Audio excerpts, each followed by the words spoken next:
Pemirsa, kondisi ekonomi global saat ini yang tidak menentu tentunya berdampak pada perekonomian Indonesia. Nah, bagaimana sebaiknya kita menyikapi kondisi ekonomi saat ini? Apa yang harus kita lakukan agar keuangan kita tetap stabil? Bersama saya Chandra Dewi, Anda menyaksikan Cerdas 5 Menit.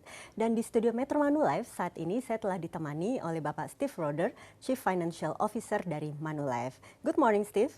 Good morning, Andra. Thank you for seeing me here.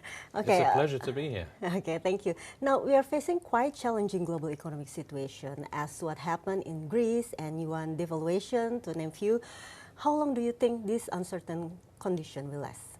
Well, of course, we've been seeing turbulent times because of the slowdown in the Chinese economy, and the Chinese economy is very important to the global economy.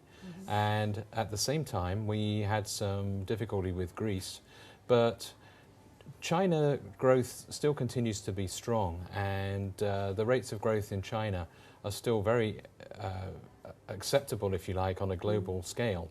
So I'm optimistic that China growth will continue and benefit the Asian region, albeit maybe at a slower pace than we've been used to in the recent past.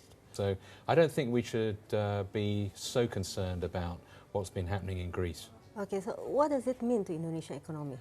What do you think? Well, the Indonesian economy has suffered somewhat because of the Chinese economy slowing down, because Indonesia is an economy that is abundant in natural resources, so perhaps it has suffered more than many in the Asian region. But fundamentally, I think the Indonesian economy has a lot in favor of it going forward.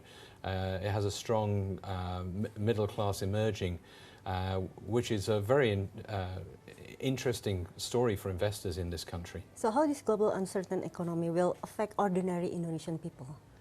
Well, I think Indonesian people should look beyond the global uncertainty that we have right now and look beyond the short-term volatility and concentrate on planning for their financial futures. And that means that they have to take a very disciplined view of financial planning, but also take a long-term view.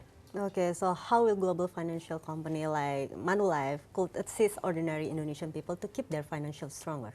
Well, the thing about a company like Manulife is that we're here for the long term. So Manulife itself has been around for over 125 years, and Manulife has been in Indonesia for 30 years. So we have a long-term perspective, and many of our products have a very long-term horizon. So they're basically designed for people's long-term security and wealth needs, and they will survive through short-term volatility in the economy. Okay, what's the unique about insurance business actually? Well, an insurance business is basically a long-term business which under which people expect to make payments and then receive benefits over a very long term.